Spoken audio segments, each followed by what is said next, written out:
Y German language? German language क्यों सीखें? What is the reason?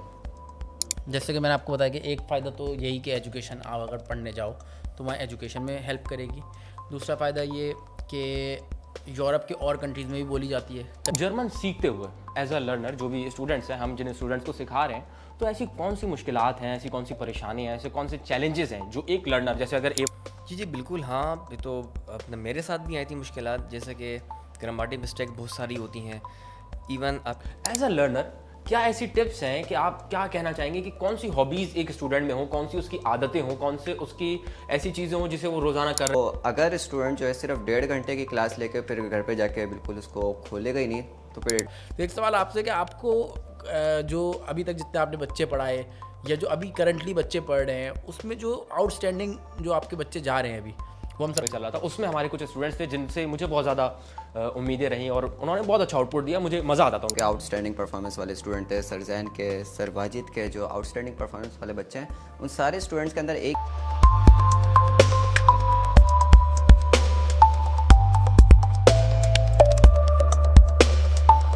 अस्सलाम वालेकुम। आज हम लोग जर्मन लैंग्वेज के हवाले से पॉडकास्ट करने वाले हैं और हमारे पास जर्मन लैंग्वेज के हवाले से बहुत तफसीलात में बात करने के लिए सारे जर्मन लैंग्वेज टीचर्स यहाँ पर मौजूद हैं। मैं ख़ुद भी एक जर्मन लैंग्वेज टीचर हूँ और हमारे पास बड़े एक्सपीरियंस्ड टीचर्स यहाँ पे मौजूद हैं जिनके हवाले से जो जर्मन लैंग्वेज के हवाले से बात करेंगे और जिनका इंट्रोडक्शन हम लाइन बाय लाइन लेंगे। सबसे पहले जो हमारे पास इस वक्त मौजूद हैं सर वाजिद हमारे साथ मौजूद हैं। तो सर वाजिद, अस्सलाम वालेकुम। पहले तो सलाम आप पर।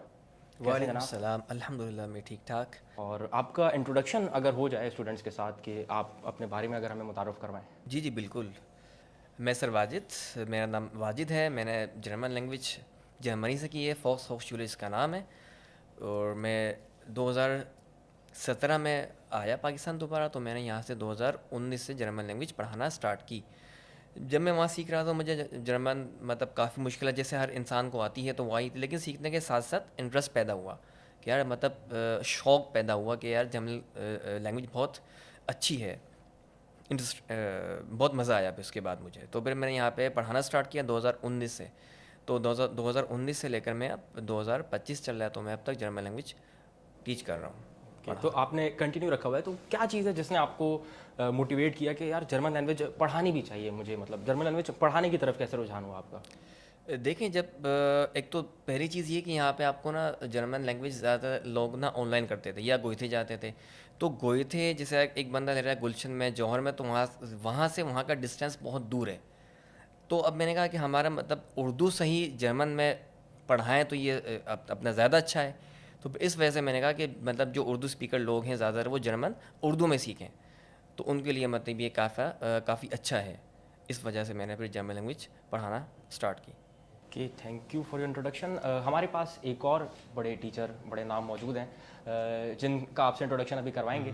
तो सर जैन हमारे साथ मौजूद हैं। अस्सलाम वालेकुम सर। वालेकुम सलाम सर गुमैल, कैसे हैं आप? ठीक ठाक हैं? अल्हम्दुलिल्लाह सर, आप सुनाए खैरियत से हैं? हाँ, मेरा नाम सैयद ज़ैन मेहदी है और मैं IGL में जर्मन पढ़ाता हूँ।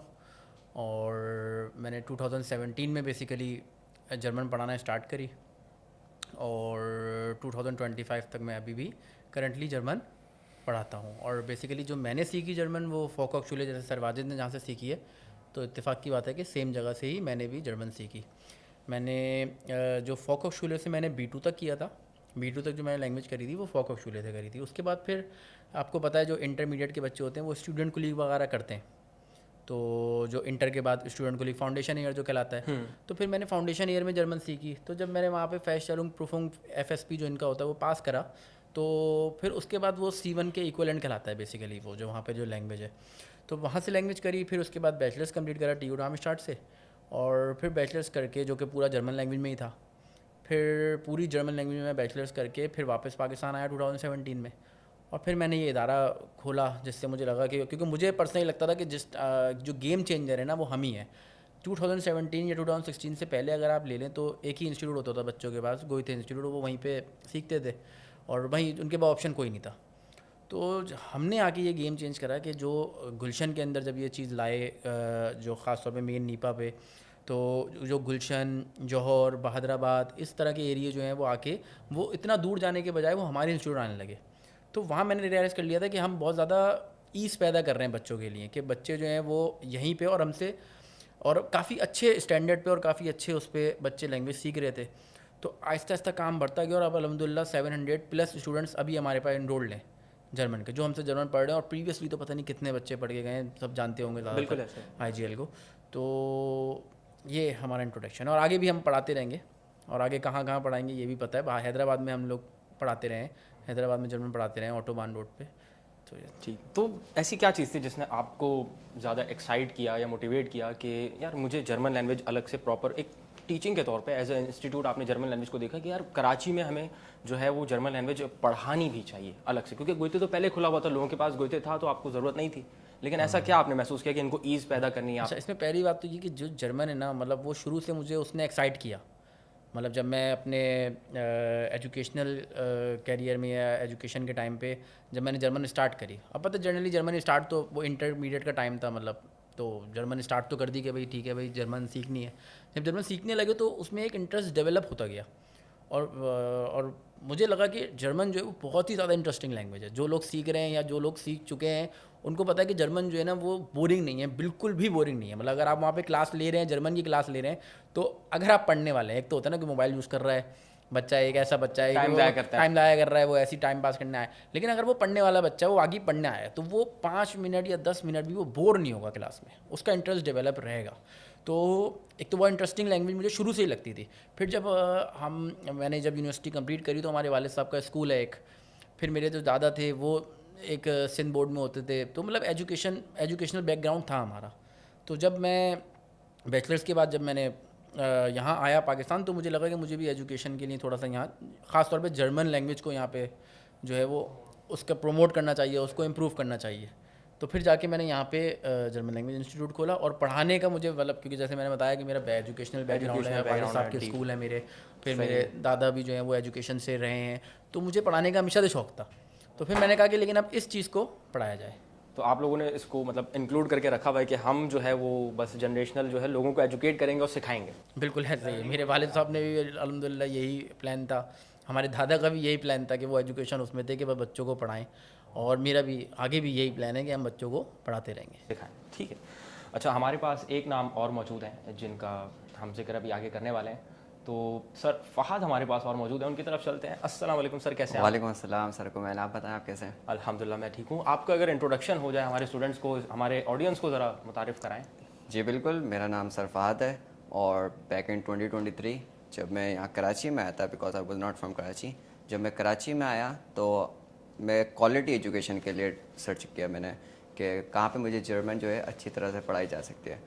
फिर उसके बाद मुझे पता चला, गूगल से सर्च किया और बाकी फीडबैक्स वगैरह मैंने चेक किया, तो मुझे यही चीज़ पता चली कि जो कराची में से जो सबसे अच्छा इंस्टीट्यूट है वो IGL है, और उसको फिर मैंने एक्सपीरियंस भी किया और डेफिनेटली फिर मैंने IGL से ही जर्मन लैंग्वेज सीखी till P2 and then move on करके फिर मैं जर्मनी भी गया विज़िट वीज़े पे, और डेफिनेटली आई कैम बैक, और फिर उसके बाद मैंने जर्मन लैंग्वेज पढ़ानी स्टार्ट करी।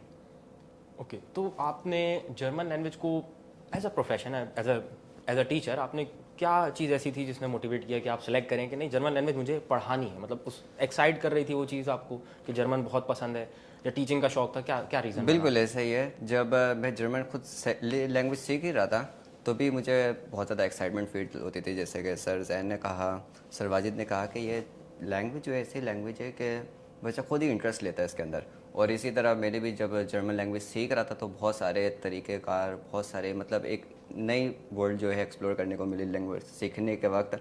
और इसी तरह फिर मोटिव बना कि एक एज अ टीचर, क्योंकि बहुत सारे स्टूडेंट को मैंने ऑलरेडी स्टूडेंट लाइफ के अंदर ही पढ़ाना स्टार्ट किया था जब मेरी स्टूडेंट लाइफ ही थी और मैं जर्मन लैंग्वेज सीख रहा था, बिकॉज फिर उसी माइंड थ्रू के तहत मैंने जो है पढ़ाना टीचिंग करना भी स्टार्ट करी। ओके, अच्छा अब मेरा जो पहला सवाल है थोड़ा सा दिलचस्प सवाल भी है, थोड़ा सा ज़्यादा ज़रूरी सवाल है, और बहुत एक ऐसा सवाल है कि जो लोगों के दिमाग में बहुत ज़्यादा रहता है कि जो जर्मन लैंग्वेज, अब वैसे तो बहुत सारी लैंग्वेजेस हैं, लेकिन जो जर्मन लैंग्वेज है, और बहुत सारे स्टूडेंट्स हैं जिनको यूरोप की तरफ जाना है और बिलखुसूस जर्मनी, क्योंकि वहाँ पर पढ़ाई के मौके बहुत ज़्यादा होते हैं। तो मेरा जो सवाल है वो सर जैन से ख़ास तौर पे, और वो सवाल ये है कि वाई जर्मन लैंग्वेज क्यों सीखें, व्हाट इज़ द रीज़न? अच्छा, इसके पर्सनली इसका ये भी रीज़न है कि जो मैंने सीखी तो मैंने क्यों डिसाइड किया था बेसिकली। तो जो सबसे मेन रीज़न है वो तो ये कि जर्मनी की जो एजुकेशन सिस्टम है वो बहुत अच्छा है। इस वक्त अगर हम आईटी में देखें तो जर्मनी बहुत आगे जा रहा नो है। डाउट ऐसे ही। जैसे बिजनेस के अंदर यूके आगे है, आईटी फील्ड के अंदर जो है वो जर्मनी बहुत आगे है। और जो एजुकेशन है जर्मनी में वो फ्री है बेसिकली। अगर आपने फ़र्ज़ करें इंटरमीडिएट के बाद आप जा रहे हैं बैचलर्स करने तो आपको फ्री है, कुछ भी नहीं करना, फिर मास्टर्स करने जा रहे हैं तो भी फ्री है। अच्छा, जर्मनी में जो है ना सर्वाइवल थोड़ा सा मुश्किल है, मतलब एक लैंग्वेज बैरियर है। तो पहला तो यही कि स्टडी के लिए सीखे जाए, और दूसरा ये अब जैसे बहुत सारे यहाँ पे नॉर्मल जो फ़र्ज़ करें जर्मनी नहीं जा रहा वो भी सीख सकता है। जैसे टेक्निकल लोग होते हैं, अब उनको कोई टेक्निकल उनका कोई इशू आया, अब उनको ट्रैवल करना पड़ रहा है, तो वो सिर्फ जर्मनी में ही नहीं बोली जाती, वो डिफरेंट जो यूरोपियन कंट्रीज़ हैं और भी उनमें भी बोली जाती है अक्सर। तो वहाँ गए तो वहाँ भी आपके जर्मन काम आती है। कोई टेक्निकल बंदा अगर गया, यहाँ पे अगर कहीं नहीं गया, यहाँ पे तो यहाँ पे भी कंपनीज़, बहुत सारी कंपनीज़ हैं जो आपको हायर करती हैं अगर आपको सिर्फ जर्मन आती हो। जैसे कि डिफरेंट कॉल सेंटर्स हो गए, डिफरेंट चीज़ें हो गई जिधर कंपनीज़ की आपको जर्मन स्पीकर की ज़रूरत पड़ती है, या टीचिंग में हो गए। तो लैंग्वेज तो कभी भी नुकसान नहीं देती, मतलब कोई भी लैंग्वेज अगर आप सीखें तो वो आपको इन शॉर्ट फ़ायदा ही देती है। लेकिन जो मेन रीज़न मुझे लगता है वो मेरा भी जो था कि एक तो जर्मनी में एजुकेशन फ्री है, और उसके अब अगर आप जर्मनी से बैचलर्स करना चाहते हैं, फॉर एग्जांपल अगर आप इंटरमीडिएट करा हुआ है जैसे मैंने करा हुआ था अपने टाइम पे, तो उसमें आपको 1 ईयर का जो फाउंडेशन ईयर करना पड़ता है, उसमें आपको लैंग्वेज पास करना बिल्कुल ज़रूरी है। कि आपको पता होगा जो इंटरमीडिएट का बच्चा होता है वो जब वहाँ जाता है तो वो आउफ नामे प्रूफुंग देता है, जो एंट्रेंस एग्ज़ाम होता है आउफ नामे प्रूफुंग। अब वो जब देता है तो उसके अंदर वो टेस्ट मिनिमम जो लेवल की रिक्वायरमेंट है वो है B1, तो उसके बगैर आप बैचलर्स कर ही नहीं पाओगे। तो इन शॉर्ट क्या आपको लैंग्वेज तो B1 तक या B2 तक तो आपको करनी ही करनी है। तो हमने भी इसी तरह पहले B1 B2 करा था, फिर उसके बाद वो टेस्ट दिया आउफ नामे प्रूफुंग, फिर वो पास हुआ, फिर उसके बाद स्टूडेंट को लीक करा जो कि पूरा जर्मन में था, फिर उसके बाद बैचलर्स करा वो भी पूरा जर्मन में था। तो हमने तो पूरी एजुकेशन जर्मन में ही करी। तो अगर आपको फ्री एजुकेशन करनी है तो फिर आपको बैचलर्स और ये ज़्यादातर जर्मन में ही करना पड़ता है। तो एक तो इसलिए भी जर्मन लैंग्वेज नेसेसरी है। इंग्लिश में भी ऑप्शंस होते हैं कुछ, लेकिन वो कोर्सेज बहुत कम है। अब फ़र्ज़ करो कि बर्लिन में कुछ 1-2 यूनिवर्सिटियाँ जो मिनिमम 1 से या 2 से ज़्यादा मैक्सिमम 3 कोर्सेज ऑफ़र कर रही है जो इंग्लिश में। तो अगर कोर्स इंग्लिश में है तो वो बहुत ही कम है, बहुत ही कम है। तो इसलिए हमें जर्मन जो है वो सीखनी ही पड़ती है वहाँ पे रहने के लिए, और वहाँ स्कोप बहुत ज़्यादा अच्छा है आईटी स्टूडेंट्स के लिए या डिफरेंट और भी स्टूडेंट जो हो गए, तो बिल्कुल। और एजुकेशन बिल्कुल फ्री पड़ती है, मेन चीज़।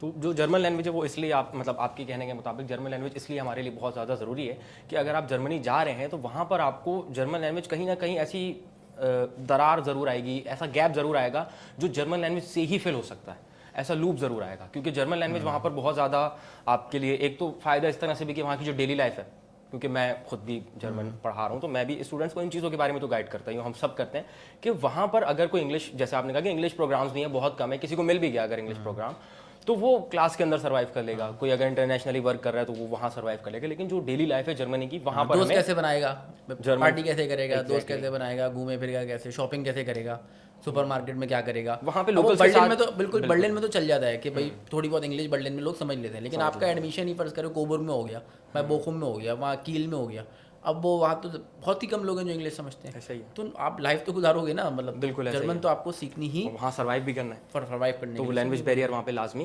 परेशानी का सबब बन सकता है। इसलिए जर्मन लैंग्वेज हमारे पास जो है वो काफ़ी ज़्यादा ज़रूरी है। तो जो जर्मन लैंग्वेज है, चलें आपने मुझे जवाब दिया कि जर्मन लैंग्वेज क्यों ज़रूरी है। इसलिए ज़रूरी है कि जर्मन लैंग्वेज से एक तो नुकसान तो कोई नहीं है, फ़ायदे बहुत हैं इसके सारे। तो अगर एक स्टूडेंट जर्मन लैंग्वेज सीखना चाह रहा है, वो भले कराची में है या कहीं पर भी है पाकिस्तान में, या ओवरऑल कहीं पर भी ऑनलाइन भी जर्मन लैंग्वेज वो सीख सकता है, फिजिकल भी सीख सकता है।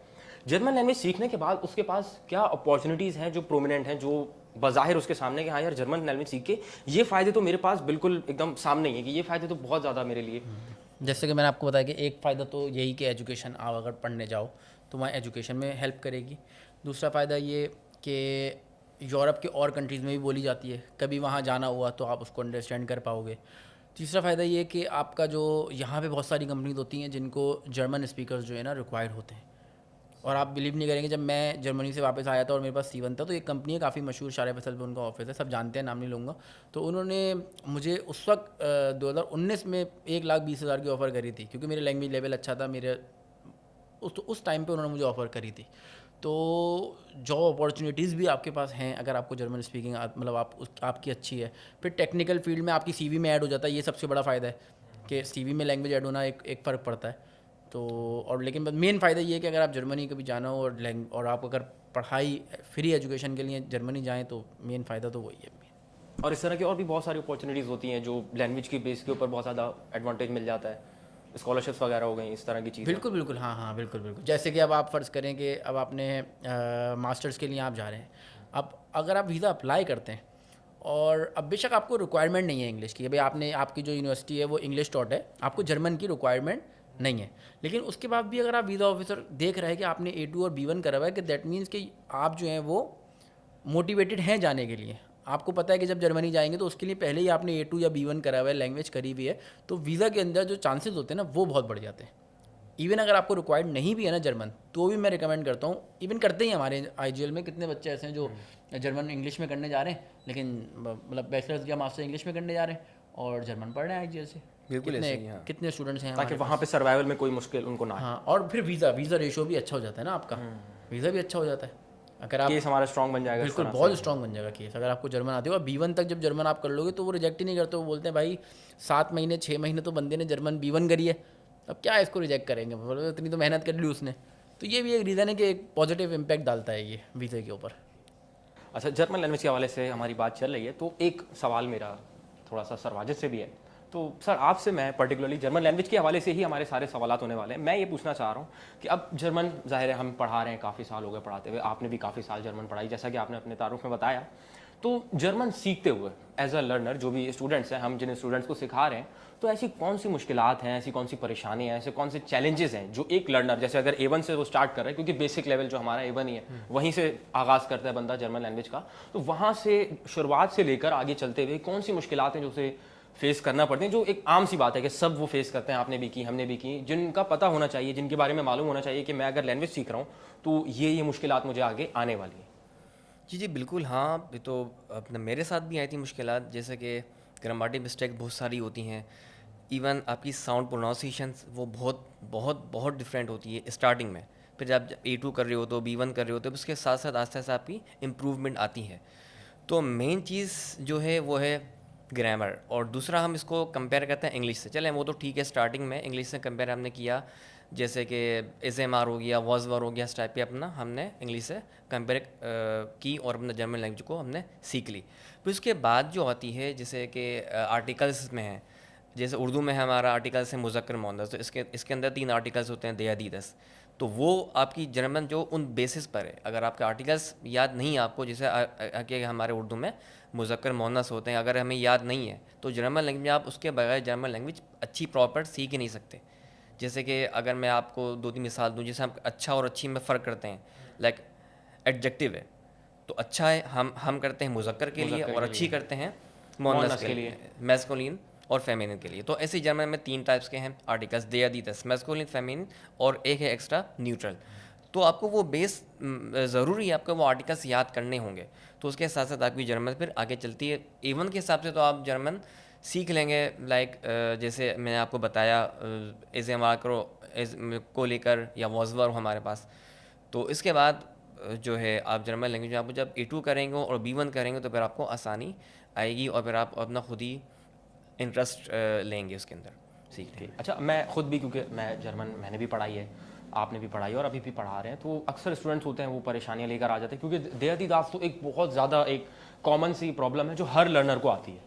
जैसे उर्दू में हमारे यहाँ होता है कि नॉन लिविंग थिंग्स से भी जेंडर होते हैं कि भाई दीवार होती है, दीवार होता नहीं कह सकते। इसी तरह जर्मन में भी दीवान हमें बोलना पड़ता है, वो फेमिनिन हमें करना पड़ता है। तो ये चीज़ें याद रखने वाली, तो ये तो मुश्किलात सबको आती हैं। इसके अलावा बहुत सारे स्टूडेंट्स होते हैं परेशानी लेकर आ जाते हैं कि सर इतनी पढ़ ली हमने, 2-2 महीने 4-4 महीने लगा रहे हैं, A2 कर रहे हैं, और हमें ये मसला आ रहा है, हम ये वो कैब्स भूल जाते हैं, और हम ग्रामर इतनी प्रैक्टिस कर ली, लेकिन जब हम लिखने बैठते हैं या बोलने बैठते हैं या कुछ पढ़ रहे होते हैं तो ग्रामर में फंस जाते हैं। तो इस तरह की भी मुश्किलात जो होती हैं उसके हवाले से आप क्या कहना चाहेंगे? जो स्टूडेंट्स हैं वो किस तरह की मुश्किलात इसमें ज़्यादा फेस करते हैं?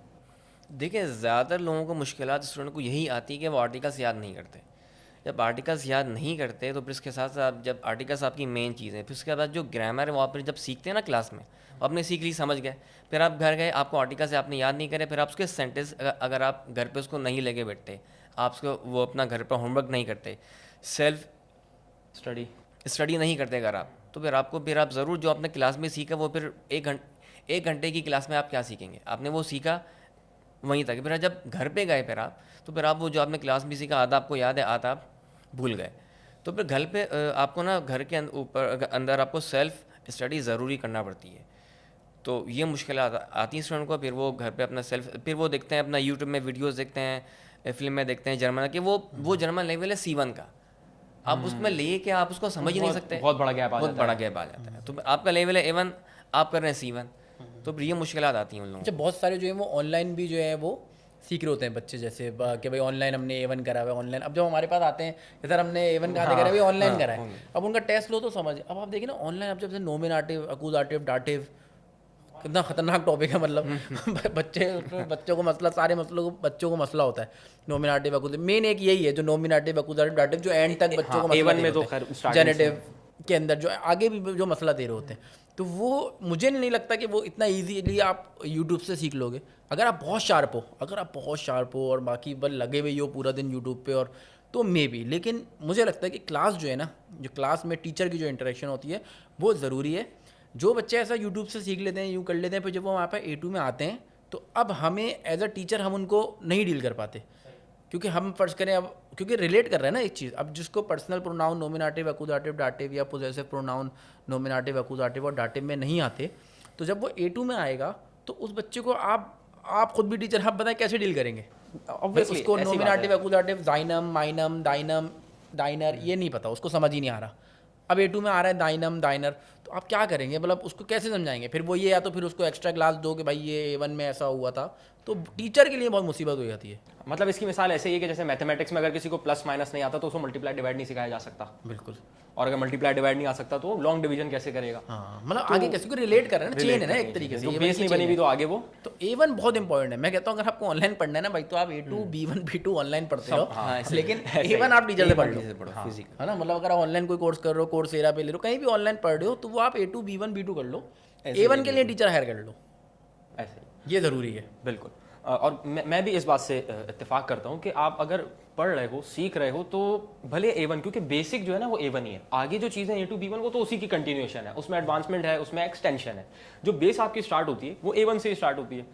अब कोई भी स्टूडेंट अगर सीख रहा है तो उसके लिए एक स्ट्रक्चर्ड कोर्स और ट्रेनर ये बहुत ज़रूरी है। एक कोर्स हो जो स्ट्रक्चर्ड हो और बना हुआ हो कि हाँ यार स्टार्ट यहाँ से करना है, चीज़ों को ऐसे आगे लेके चलना है, ये चीज़ पहले बतानी है, वो चीज़ बाद में सिखानी है, ये चीज़ इससे कनेक्ट करनी है। तो एक प्रॉपर वे में स्टूडेंट सीखता भी है और उसकी तैयारी भी कर सकता है। अब यूट्यूब पे एक वीडियो उस यूट्यूबर की देख ली, एक इस चैनल से उठा ली, एक यहाँ से देख के तैयारी कर ली, एक वो रट्टा मार लिया, अब वो नई वीडियो देख ली, A2 का टॉपिक देख लिया, परेशान बैठे, नहीं पता क्या करें। ये हरकतें होती हैं। तो ये बिल्कुल मैं इस बात से इत्तेफाक करता हूँ कि अगर सीखना है स्टूडेंट को तो वो एक प्रॉपर कोर्स में एनरोल हो, एक टीचर से सीखे प्रॉपर तरीके से, और फिर वो उन चीज़ों को जो प्रॉब्लम्स आ रही हैं, जो मसले मसाइल हैं, उनको फेस कर सकता है बेहतर तरीके से, और टीचर उसकी हेल्प भी कर देगा उन चीज़ों को टैकल करने में। ठीक, तो इन्हीं चीज़ों को लेकर अगर हम चलें आगे, तो जैसे प्रॉब्लम्स हैं बहुत सारी, नोमिनेटिव, अक्यूजेटिव, डाटिव की प्रॉब्लम्स आती हैं, और जो घर पे लोग नहीं टाइम दे रहे होते अक्सर के, वो समझते हैं बस 1 घंटा क्लास में पढ़ लिया और दैट्स ऑल। मैं वीकेंड की, अभी हम वीकेंड की क्लास ले रहे हैं, मैं एक क्लास ले रहा हूँ वीकेंड की। कल बच्चों का टेस्ट भी है, कल सैटरडे है। अच्छा। तो वीकेंड में बच्चे आएंगे, उनका टेस्ट भी लेना है।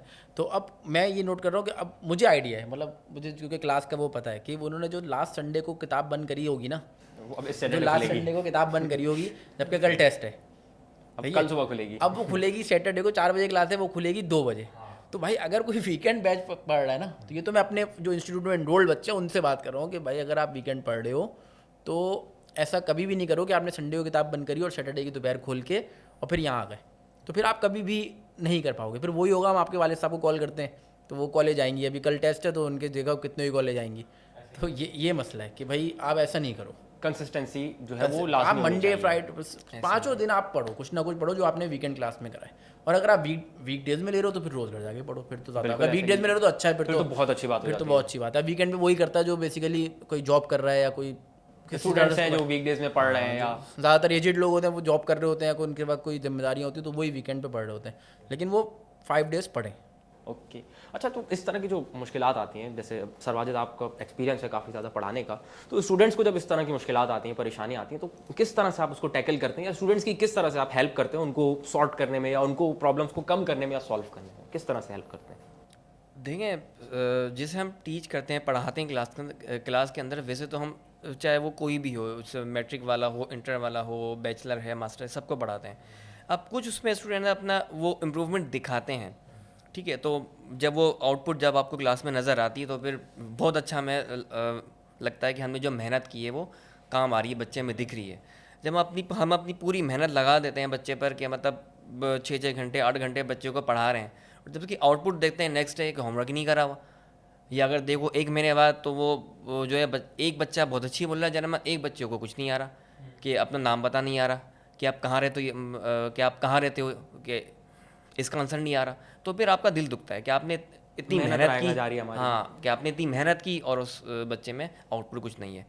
तो अब उसके लिए मतलब जो लर्नर हैं या जो सीख नहीं पाते सही से, उनके लिए कि आप हर जो आपने नाउन देखा या वर्ब देखा, हर वर्ब का हर नाउन का एक ही सेंटेंस बनाएं, बोलते रहें, घर पे जाते हुए, घर से आते हुए, कोई आपका दूसरा वर्क है ना, आप अपना रास्ते के अंदर अगर आपको घर पे टाइम नहीं मिलता, जॉब पर जाते हुए, जॉब से आते हुए, कोचिंग आते हुए, कोचिंग से घर जाते हुए, जो भी आपको कोई नई चीज़ दिखी उसको फ़ौरन से देखें कि इसकी जर्मन मीनिंग क्या है। सही सही फिर आप हर वर्ब का उस नाउन का सेंटेंस बनाएं, ऐसी आपकी जर्मन आहिस्ता से ऑटोमेटिकली इंप्रूव होती चली जाएगी। ठीक, तो आप बेसिकली जर्मन सीखने वालों को इस तरह से हेल्प आउट कर रहे होते हैं कि जर्मन लैंग्वेज के साथ इंटरेक्शन जो है वो बढ़ाएं, उसको ज़्यादा से ज़्यादा जर्मन लैंग्वेज को इंक्लूड करें अपनी डेली लाइफ में, जो भी दिख रहा है, जो सोच रहे हैं, उसको जर्मन में जितना ज़्यादा ढाल सकते हैं वो लोग उस चीज़ को प्रेफर करें।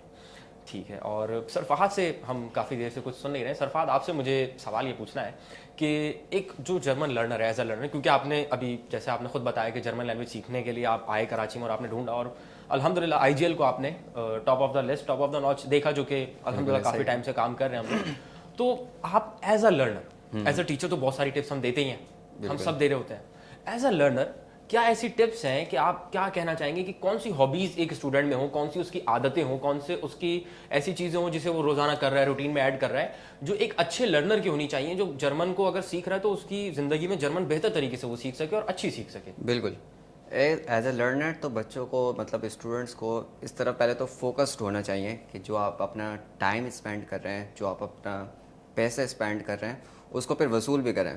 मतलब जो इतना टाइम लगा रहे हैं, इतनी स्ट्रगल्स लेके आ रहे हैं, फिर उसके बाद वो सिर्फ इंस्टीट्यूट में जाके 1.5 घंटे की क्लास लेके आके फिर घर पे जाके मतलब उसको बिल्कुल भूल जाते हैं। जैसे कि आपने पहले बोला कंसिस्टेंसी इसकी, बिल्कुल ठीक है। तो अगर स्टूडेंट जो है सिर्फ 1.5 घंटे की क्लास लेके फिर घर पे जाके बिल्कुल उसको खोलेगा ही नहीं, तो फिर इट विल नॉट वर्क। तो सबसे पहले तो स्टूडेंट को मेरे ख्याल से तो ये चीज़ देखनी चाहिए कि वो किस में वीक है। ऐसा जैसे आपको मालूम है कि जर्मन के अंदर 4 मॉड्यूल्स होते हैं, लिसनिंग, रीडिंग, राइटिंग, स्पीकिंग। उसको मालूम होना चाहिए कि वो कौन से ऐसी चीज़ है जिसमें ज़्यादा वीक है, उसको ज़्यादा टारगेट करें। मिसाल के तौर पे बच्चों की लिसनिंग जो होती है वो काफ़ी वीक होती है, तो मेरे ख्याल से उसको फिर इंस्टीट्यूट में भी इसके ऊपर ज़्यादा फोकस करनी चाहिए, और उसी तरह अपने घर में भी उसको लेके चलना चाहिए। मतलब लिसनिंग के ऊपर ज़्यादा फोकस करना चाहिए, ज़्यादा टारगेट करना चाहिए उन मॉड्यूल के ऊपर जिनके ऊपर जिस पे वो वीक है। और इसी तरह जिस टॉपिक्स के ऊपर, अगर मैं ग्रामर की बात करूँ तो वो particular topic, for example accusative dative में उसको ज़्यादा मसला है, आर्टिकल में उसको ज़्यादा मसला है, तो उसकी तरफ ज़्यादा वो फोकस करे। पहली बात तो ये हुई। और दूसरी बात है कि उसको क्या हॉबीज़ के अंदर मतलब क्या ऐसी चीज़ लेके आनी चाहिए अपने अंदर। तो मेरे ख्याल से अगर जैसा मैंने पहले बात करी कि स्मॉल स्टेप्स से स्टार्ट करें। Small steps every day is better than larger steps sometimes. इसका मतलब ये है कि अगर आप स्मॉल स्टेप्स लेते रहें रेगुलरली बेस पे कंसिस्टेंसी के साथ, वो ज़्यादा बेहतर है बजाय इसके कि आप वीकेंड पे जाके फिर आप 2-2 घंटे 3-3 घंटे लगाएं। इससे बेहतर ये है कि आप 1 घंटा रोज़ाना जो है दें। 1 घंटा नहीं मिल रहा आपको, आधा घंटा मिलता है, वो आप दें उसको। ये मतलब हॉबीज़ उसकी जो एक अच्छे लर्नर की हॉबीज़ होनी चाहिए कि वो पहले तो अपनी खामियों को ढूंढे कि मुझे मसला क्या है, मुझे एक्यूजेटिव डाटे में ज़्यादा इशू आ रहा है, या फिर मुझे जो है वो एडजेक्टिव डिक्लिनेशन में उसमें ज़्यादा मसला आ रहा है, किस चीज़ों में मसला आ रहा है, पहले वो उनको ढूंढे, ह्योगन में ज़्यादा मसला है या शिकायबिन में ज़्यादा मसला है, और फिर उसके बाद उनके ऊपर प्रॉपर वर्क करें। बिल्कुल ऐसे बिल्कुल ठीक। और इंस्टीट्यूट्स इस चीज़ में, क्योंकि अब हम सब एक इंस्टीट्यूट से हमारा ताल्लुक है, तो हमारा जो फोकस होता है वो ये होता है कि हम हर एक मॉड्यूल को पर्टिकुलरली भी और जनरली भी फोकस करें। कि अगर हम स्पीकिंग की बात करें तो स्पीकिंग को भी हम टोटली फोकस में रखें, अगर हम शिकायबिन के ऊपर आए तो हम उसकी भी प्रॉपर फोकस के साथ तैयारी करें। तो हम सारे मॉड्यूल्स, लेकिन हर स्टूडेंट एक जैसा नहीं होता, एक जैसा नहीं तो होता। इसलिए ये एक लर्नर की जो है वो एक जिम्मेदारी होती है, जिम्मेदारी, रिस्पॉन्सिबिलिटी की वो इन चीज़ों को कि वो पहले तो टारगेट करे, पहले तो वो चीज़ को देखे कि वो किस चीज़ पे ज़्यादा पर्टिकुलर वीक है, ग्रामर के कौन से टॉपिक में है, अगर कोई मॉड्यूल ऐसा स्पेसिफिक है तो वो पहले तो उसके देखे कि किस चीज़ में वो ज़्यादा वीक है। फिर उसको पर्टिकुलरली ज़्यादा उसको ऑब्जेक्टिव में रखे कि हाँ मुझे इसके चीज़ के ऊपर ज़्यादा फोकस रखना है एज़ कम्पेयर टू अदर्स, ठीक है, फिर वो उसके ऊपर ज़्यादा करेगा तो फिर ऑब्वियसली फिर उसकी इम्प्रूवमेंट। अच्छा, इनके जो ये पॉइंट इन्होंने दिया है कि भाई क्या क्या उनमें उनकी हॉबी होनी चाहिए या किस तरह उनको पढ़ना चाहिए अगर उसको मसला हो, तो मुझे लगता है कि सबसे पहले आप जिस टीचर से पढ़ रहे हैं, ज़रूरी नहीं आप IGL से पढ़ रहे हैं या आप किसी प्राइवेट टीचर से पढ़ रहे हैं या आप किसी भी टीचर से पढ़ रहे हैं। अब आप देखें कि मैं एज अ टीचर फ़र्ज़ करें, तो अब हर टीचर का ना अपना पढ़ाने का एक अंदाज़ होता है। अब अगर मैं अपनी बात करूँ ना, तो मैं ग्रामर पे बहुत फोकस करता हूँ। कोई और टीचर अगर मेरे बच्चों का टेस्ट लेता है, वो समझता है कि यार देखो जो इसके जो सरजैन के बच्चे उनकी वोकेबलरी वीक है या वो नोट करता है।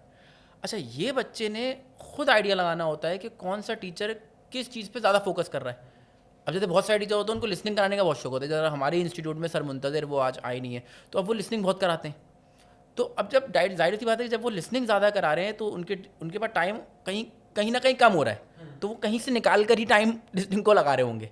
तो जो चीज़ें टीचर करवा रहा है क्लास में वो तो अच्छी बात है, लेकिन जो चीज़ें कम करवा रहा है ये चीज़ ज़रूरी है पकड़ना। कि फ़र्ज़ करें मैं हूँ, जैसे मैंने अपना बताया कि भाई मैं ग्रामर पे बहुत फोकस करता हूँ, तो ग्रामर पे फोकस करने के चक्कर में अक्सर ये होता है कि लिसनिंग कम कराता हूँ या कुछ स्पीकिंग कम करवाता हूँ, कुछ ना कुछ कम करवाता हूँ, ठीक है।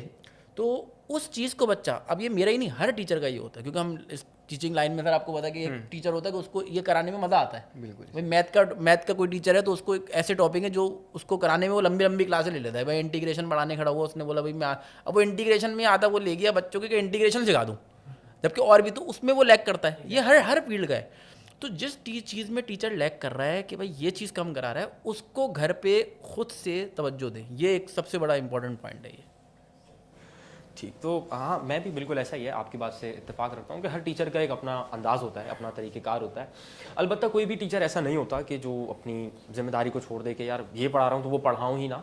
हाँ, लेकिन ये ज़रूर होता है कि कोई एक पर्टिकुलर चीज़ होती है जिसमें वो टीचर बहुत ज़्यादा फोकस करता है। अब जैसे सर जैन आपने बताया कि ग्रामर के ऊपर बहुत ज़्यादा फोकस रखते हैं। इनफैक्ट मैं खुद भी अगर बात करूँ तो मैं ग्रामर के ऊपर टोटल बहुत ज़्यादा फोकस रखता हूँ। अच्छा, और इसका मतलब ये नहीं है कि हम मैं और बाकी टॉपिक चीज़ें नहीं पढ़ा रहे हैं, मतलब ये नहीं है इसका मतलब कि आप समझिए सारे टॉपिक पढ़ाए जाते हैं, लेकिन स्पेसिफिक ज़्यादा टाइम उसको दिया जाता है। तो जिस चीज़ से टाइम कम हो रहा है उसको ज़्यादा खुद से बच्चा भी वो करे। एग्जैक्टली असल में हमारे पास एक लैंग्वेज की जो बेस है उसमें दो ही चीज़ें, एक है ग्रामर और दूसरी है वोकैब। अब जो ग्रामर है वो हम समझा सकते हैं, वोकैब हम समझा नहीं सकते। कि अगर इसको जर्मन में ये कहते हैं तो उसमें मैं कुछ समझा नहीं सकता, तो उसके लिए तो हम अगर डिक्शनरी भी एक इस्तेमाल कर रहे हैं तो वो हमारे लिए एक बेस्ट फ्रेंड का काम करेगी कि यार हर लफ्ज़ का मुझे मतलब जो है वो बताएगी। हाँ, जहाँ तक बात ग्रामर की है, मैं क्यों उस पर ज़्यादा फोकस करता हूँ, क्योंकि जर्मन ग्रामर थोड़ी सी, आप सब टीचर हैं आपको पता है, जर्मन ग्रामर थोड़ी सी अजीब है। एक यूजुअल जो ग्रामर होती है, जैसे इंग्लिश ग्रामर है सीधी सादी बेचारी शरीफ से, उर्दू के कवायदो इंशा हैं बेचारे शरीफ से, जर्मन ग्रामर में कुछ हैं टेढ़ी मेढ़ी चीज़ें। अच्छा, मुझे लगता है कि जर्मन की ग्रामर इजी है, मतलब आपको इसलिए इजी लगती है क्योंकि आपने वो बहुत ज़्यादा पढ़ा दी मुझे लग रहा है। क्योंकि एज अ टीचर जब स्टूडेंट से हम पूछ रहे होते हैं तो अक्सर स्टूडेंट्स के वो मोडाल वर्ब है तो वो वर्ब उसके साथ थर्ड पे लगा देते हैं। जैसे I can go to the school है तो वो इश्कान गेहन कर देते हैं अक्सर बच्चे इंग्लिश से कंपेयर करते हैं। हाँ, तो क्योंकि इंग्लिश हमने 13 साल अकेडमिक पढ़ी है, उसके अलावा कुछ लोग आइल्स भी करते हैं और इंग्लिश मूवीज़ भी देख रहे हैं और इंग्लिश में मोबाइल फ़ोन भी इंग्लिश में चल रहा है, न्यूज़ चैनल इंग्लिश में, इंग्लिश से इतना इंटरेक्शन है। उर्दू तो खैर जाहिर है जो कराची में रह रहा है उर्दू रोज़मर्रा की ज़िंदगी में बोल रहा है। तो इस वजह से जर्मन ग्रामर समझाना मुझे ऐसा लगता है कि वो जब तक क्लियर नहीं है स्टूडेंट को, तो जैसे होता है ना मैथ में कि अगर फॉर्मूला समझ आ गया तो डिफरेंट वैल्यूज चल जाएंगी, ग्रामर समझ आ गई तो डिफरेंट वोकैब्स चल जाएंगी। तो उस तरह से एक स्टूडेंट को ईजी फील होता है कि हाँ यार मुझे इसका तरीकेकार आ गया, मुझे जो भी जुमला बोलना है, जैसे वाइल के साथ वर्ब एंड में जा रहा है तो अब उसको अगर वो समझ में आ गया तो बिकॉज वाला कोई भी सेंटेंस दुनिया का आ जाए जर्मन में, उसे वोकैब्स याद करनी और वो जुमला बोल सकता है। तो इस हवाले से ग्रामर के ऊपर टेंसेस भी कम है। देखो ग्रामर में टेंसेस कम है, बिल्कुल, इसमें 6 टेंसेस हैं, मतलब बेसिकली इंग्लिश में टेंसेस ज़्यादा हैं, तो ये तो और इजी कर रहा है ना। लेकिन बहुत सारी चीज़ें मुश्किल भी कर रहा है, बहुत सारी चीज़ें जो कॉम्प्लिकेटेड है, जो डिफिकल्टी। हाँ, हम कह सकते हैं कि जर्मन लैंग्वेज की डिफिकल्टी कम है, लेकिन ये कह सकते हैं कि कॉम्प्लिकेशंस बहुत ज़्यादा हैं। कि अगर एक आर्टिकल लगाना है तो सबसे पहले मैं देखूंगा कि नाउन का जो है वो जेंडर क्या है, फिर उसका केस क्या है कि नोमिनेटिव है या अक्यूजेटिव है या डाटिव है, और फिर उसके बाद देखूंगा कि डेफिनेट आर्टिकल है, इंडेफिनेट आर्टिकल है, पॉसेसिव आर्टिकल है, नेगेटिव आर्टिकल। तो कॉम्प्लिकेशंस तो हैं, डिफिकल्ट अगर हम किसी को लगता है नहीं है, लेकिन कॉम्प्लिकेशंस बहुत है। तो ग्रामर लाजमी क्लियर होना चाहिए। B1 तक आप इजीली कर लेंगे। B2 का जो लेवल है ना वो इलॉजिक है, फिर बंदा पागल होना फिर बंदा, हाँ ऐसा ही है। B1 में भी बच्चे पढ़ रहे हैं, बच्चे जो हैं वो परेशान है B1 में भी। सर को जा रहे हैं हमारे तो बच्चे बोले सर ये समझ नहीं आ रहा, ये नहीं समझ आ रहा, ऐसा ही है। तो प्रॉब्लम तो रहती है B1 तक, B1 तक होती है, लेकिन इंटरेस्टिंग है। इंटरेस्टिंग हाँ, इंटरेस्टिंग। अच्छा, मैं जो टीचिंग के ज़ाहिर हर स्टूडेंट के जाहिर सी बात है कुछ फेवरेट टीचर्स होते हैं और हर टीचर का कुछ फेवरेट वे होता है कि यार मुझे पढ़ाने में ना मैं इस तरीके से लेके चलता हूँ ना तो मैं सेटिस्फाइड रहता हूँ कि हाँ यार मेरे जो स्टूडेंट हैं ना वो सब चीज़ें सीख रहे हैं और प्रॉपर सीख रहे हैं, अच्छा सीख रहे हैं। तो उस हवाले से मैं एक सवाल सर फहद से और पूछना चाह रहा हूँ। सर मेरा जो सवाल है वो पर्टिकुलर ये है कि आपका कोई ऐसा फेवरेट वे ऑफ टीचिंग, पसंदीदा मेथड, या आपको ऐसा कोई मेथड जो आप यूज़ करते हैं आपको लगता है कि यार ये बहुत ज़्यादा इफेक्टिव है कि स्टूडेंट को बहुत अच्छे तरीके से इसमें मैं सिखा सकता हूँ और बहुत अच्छी प्रोग्रेस स्टूडेंट ले सकता है उस मेथड से? बिल्कुल, ऐसे डिफरेंट मेथड्स होते हैं। जैसे आपको पता है कि मॉडर्न जिस तरह ज़माना आता है इसी तरह टीचिंग का वे भी जो है मॉडर्नाइज्ड होता रहता है। ऐसे ही बिल्कुल। तो फिर जो सबसे जो बेस्ट मुझे लगता है पहले तो यही कि ग्रामर, वोकैबलरी वो तो हम लोग साथ साथ लेके चलते ही हैं। फिर अपने क्लासेस को इंगेजिंग बनाने के लिए फिर डिफरेंट मेथड्स, डिफरेंट स्ट्रेटजीज अपनानी होती है ताकि स्टूडेंट्स जो है वो एक कंफर्टेबल भी फील करे और उसको थोड़ा इंगेजिंग भी लगे, क्लास इंटरेस्टेड भी लगे। तो आपको मालूम है कि बहुत सारे स्टूडेंट ऐसे होते हैं जो बहुत समझ के जर्मन लैंग्वेज पढ़ रहे होते हैं, बहुत सारे स्टूडेंट होते हैं जो शौक से पढ़ रहे होते हैं, बहुत सारे इसको एज अ बोझ समझ के पढ़ रहे होते हैं। तो हमारे को क्लासेस के अंदर थोड़े क्लास को इंगेजिंग बनाने के लिए फिर डिफरेंट स्ट्रेटजीज़ को अपनाना पड़ता है। अगर मैं अपनी बात करूं तो मैं जो हूं काफ़ी सारी स्ट्रेटजीज़ हैं, लेकिन जो सबसे ज़्यादा जो मेरा फोकस रहता है वो होता है चंकिंग्स मेथड के ऊपर।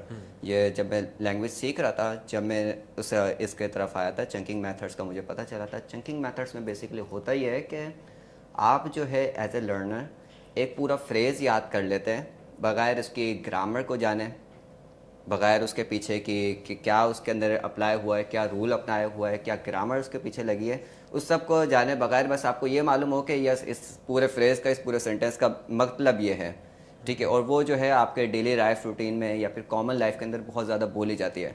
फॉर एग्जांपल जब हम लोग A1 के अंदर होते हैं तो सबको मालूम होता है गुटन टाग, गुटन मॉर्गन, ये सारे जो भी फ्रेजेस होते हैं इसके पीछे की कोई ना कोई ग्रामर होती है। वो ग्रामर आपको अभी जानने की ज़रूरत नहीं है, वो आप जब A2 के अंदर आएंगे या फिर जब इवन तो B1 के अंदर आएंगे तो फिर आपको वो ग्रामर क्लियर हो जाएगी। बिल्कुल, ठीक है। तो चंकिंग मेथड मेरे ख्याल से वो ऐसा मेथड है जो कि मैं यूजुअली क्लासेस के अंदर भी यूज़ करता हूँ और स्टूडेंट का भी इससे काफ़ी अच्छा इम्पैक्ट पड़ता है स्टूडेंट्स के ऊपर। इंटरेक्शन जो है वो हाँ, बेसिकली जर्मन लैंग्वेज के साथ इम्प्रूव हो जाता है। ठीक हो गया।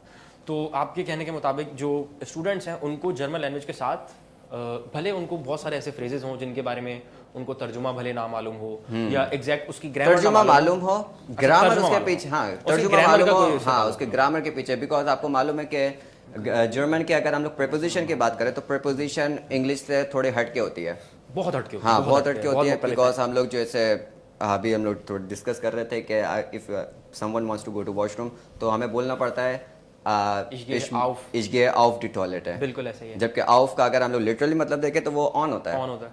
ठीक है। तो हम लोग इस तरह से कंपेयर नहीं कर सकते, हम लोग इस तरह से मुआवजा नहीं कर सकते, तो फिर हम लोग ऐसे डायरेक्टली फ्रेज याद कर लेते हैं विदाउट नोइंग इट्स ग्रामर। तो फिर ये हमारा एम होता है।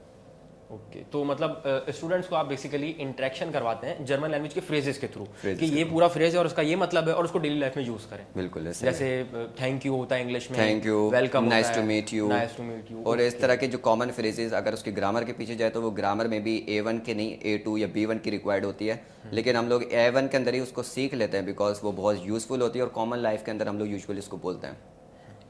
अच्छा, मैं इस बात से बहुत ज़्यादा इत्तेफाक करता हूँ कि इस तरह के टीचिंग मेथड्स लाजमी हमें इंप्लीमेंट करने चाहिए। बिल्कुल। और जो कोर्स हम फॉलो कर रहे होते हैं उसमें भी बहुत सारी ऐसी चीज़ें आती हैं जिसकी ग्रामर नहीं होती उसमें, लेकिन हमें बताना पड़ता है कि यार ये याद करो, इसका ये मतलब आगे होने वाला है और इसकी जो ग्रामर है वो आगे। बिल्कुल ठीक, मैं इस बात से आपका इत्तेफाक कर। अच्छा ये सारे सवाल जो हैं ये सर कुमेल आप ही करे यार, तो एक सवाल मैं आपसे कर लूँ, आप भी टीचर हैं, बल्कि आपके जो अभी बच्चे जो देखेंगे वीडियो तो भाई बड़े फैन हैं आपके, हर कोई कहता है सर कुमेल ने पढ़ना है, हर कोई पीछे पढ़ा है, मैं मतलब भाई मैं पढ़ा दूँ, बोले नहीं भाई सर कुमेल पढ़ेंगे, सर कुमेल। तो एक आपका वो बना हुआ है। तो एक सवाल आपसे कि आपको जो अभी तक जितने आपने बच्चे पढ़ाए या जो अभी करंटली बच्चे पढ़ रहे हैं उसमें जो आउटस्टैंडिंग जो आपके बच्चे जा रहे हैं अभी, वो हम सरवाजिद से भी पूछेंगे इनके कौन से बच्चे हैं, तो उनके ज़रा आप मुझे नाम बताएं कि यार ये बच्चों ने वाकई जिनसे आप इम्प्रेस हुए और उनकी कोई एक हॉबी की यार वो ये करते थे। हाँ ये बड़ा ये बड़ा दिलचस्प सवाल है, ये बड़ा दिलचस्प सवाल है जो जर्मन लैंग्वेज के हवाले से, क्योंकि बहुत सारी चीज़ें होती हैं सीखने को। तो कुछ लोग होते हैं बहुत सारी चीज़ें सीखते हैं, लेकिन जर्मन लैंग्वेज मैं पर्टिकुलर इसलिए कहना चाह रहा हूँ क्योंकि मैंने खुद भी सीखी और मैं सिखा भी रहा हूँ, तो मुझे इस चीज़ के हवाले से बड़ा कंफर्टेबल फील होता है कि मैं अगर बात करूँ। स्टूडेंट्स जब आउटपुट देते हैं ना तो एक तसल्ली सी होती है, एक तस्कीन होती है। जैसे सर वाजिद अभी बात कर रहे थे कि आप पूरी मेहनत कर रहे हो और वो रायगा जा रही है, स्टूडेंट आउटपुट नहीं दे रहे ना, तो दिल दुखता है, अजीब लगता है, बुरा लगता है कि यार हम इतनी मेहनत कर रहे हैं, इतना पढ़ा रहे हैं और ये बच्चा पैसे देकर आया, अपना वक्त निकाल के आया, इतनी दूर से आया और ये अपने वक्त और पैसे दोनों ज़ाया कर रहा है, तो बुरा लगता है।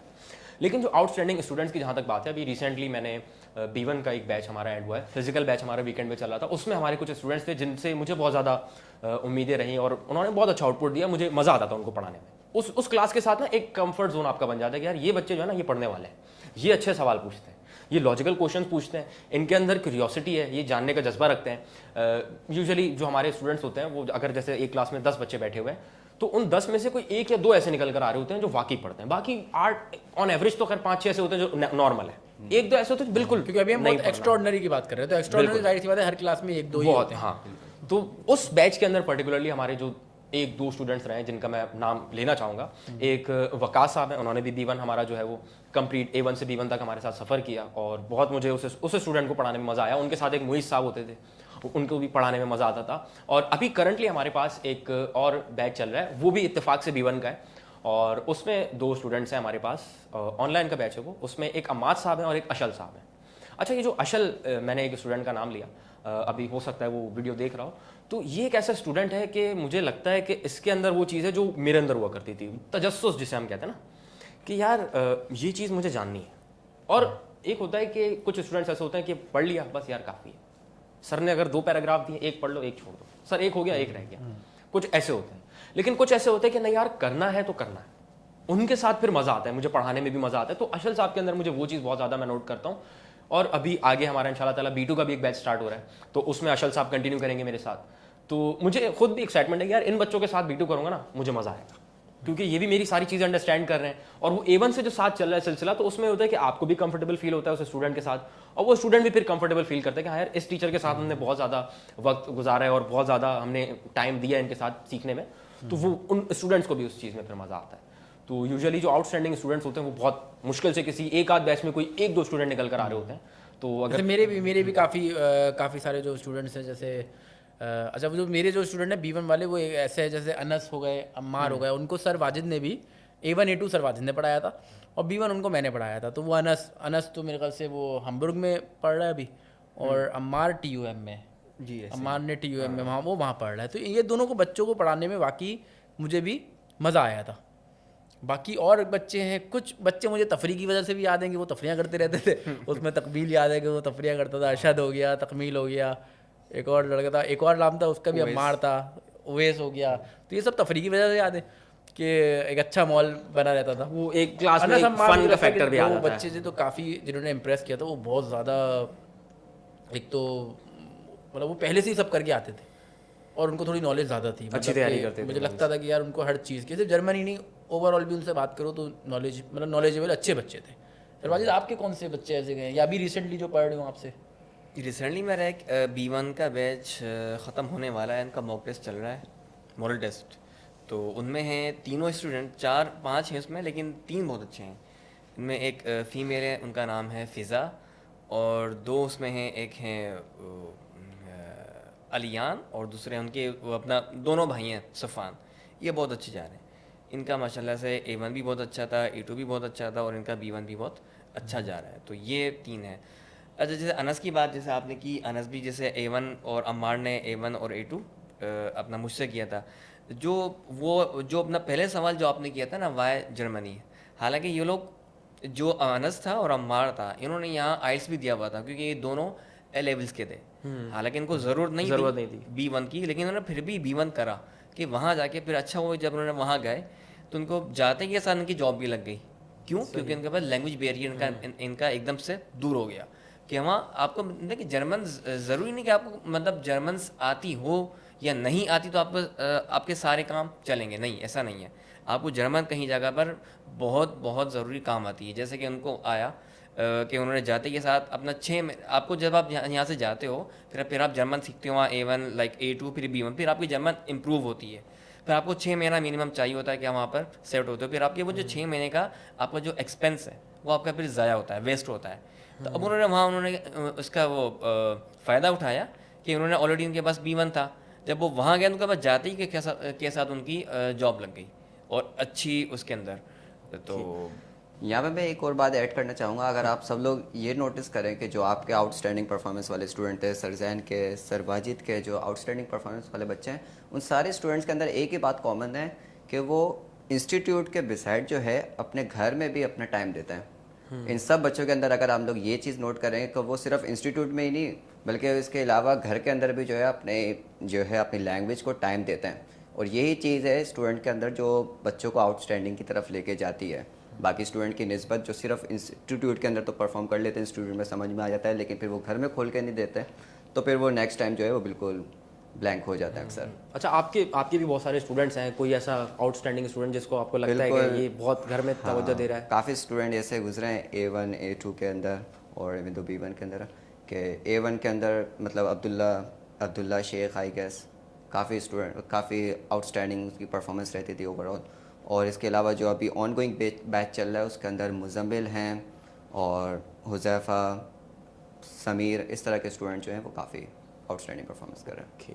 अच्छा सर वाजिद, आप जो बात कर रहे थे मैं उसको थोड़ा सा कंटिन्यू करना चाह रहा हूँ। आपने 2 फैक्टर्स के ऊपर बात की। एक तो आउटस्टैंडिंग स्टूडेंट्स, ऑब्वियसली आपने बताया कि जैसे अनस साहब रहे आपके अच्छे स्टूडेंट, अम्मार साहब आपके अच्छे स्टूडेंट रहे, और इनके जर्मन लैंग्वेज पढ़ने के पीछे आपने एक और बड़ी दिलचस्प बात बताई कि इन लोगों ने आइल्स किया हुआ था, जर्मन लैंग्वेज की इनको ज़रूरत नहीं थी, फिर भी इन्होंने जर्मन सीखी।